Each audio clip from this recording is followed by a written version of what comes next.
Hello everyone! Oras na naman para ako'y mamalengke. Pero bago ang lahat, lalabas ko muna ang aking sunscreen. Beauty of Joseon Sunscreen, made in Korea. Ito yung trending ngayon na sunscreen na Korean product. Number 1 siya internationally. So try nyo na guys. Nabili ko to sa Sasa, naka-sale siya. 79 HKD lang siya. Promise ang ganda nito. Yan, lagay natin.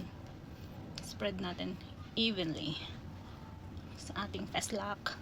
Yan. Sa totoo lang, ang dami ko nang na-try na sunscreen, pero ito talaga ang the best, promise. Pag hindi siya totoo, balikan nyo ako. Promise, ang ganda nito. Ang ganda talaga nito guys. Meron siyang ayan, Relief Sun Aqua Fresh Rice plus B5 SPF 50 plus PA plus apat na plus.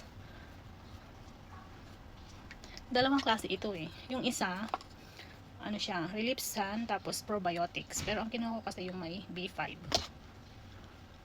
Promise ang ganda nito guys. Dati hindi ako nagsa-sunscreen kahit tirik na tirik ang araw pag nag-hiking ganyan. Kaya yan, nagkakaroon tayo ng pekas, melasma, pigmentation sa mukha. Kaya ngayon, syempre nagdadalaga na ang beshi nyo. Wow, nagdadalaga. Totoo ba? Arte-artihan lang pala.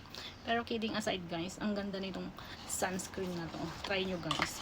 Meron sa Sasa. Basta sa Sasa ko to nabili. Pero siguro yung ibang mga shop dito sa Hong Kong, meron din sila. Pero sa Sasa ko kasi nabili. Nakasale siya.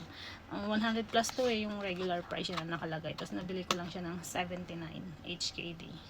So, yun muna guys. At ako yung mamamalengke na. Mag-iisip pa ako kung ano na namang lulutuin ko mamayang gabi. Kailangan ko ng isang gulay. 2 ulam. Isda yung isa. Tapos isang karne. Tapos soup. Kaya mag-iisip muna ang beshi nyo. Bye guys! Thank you for watching!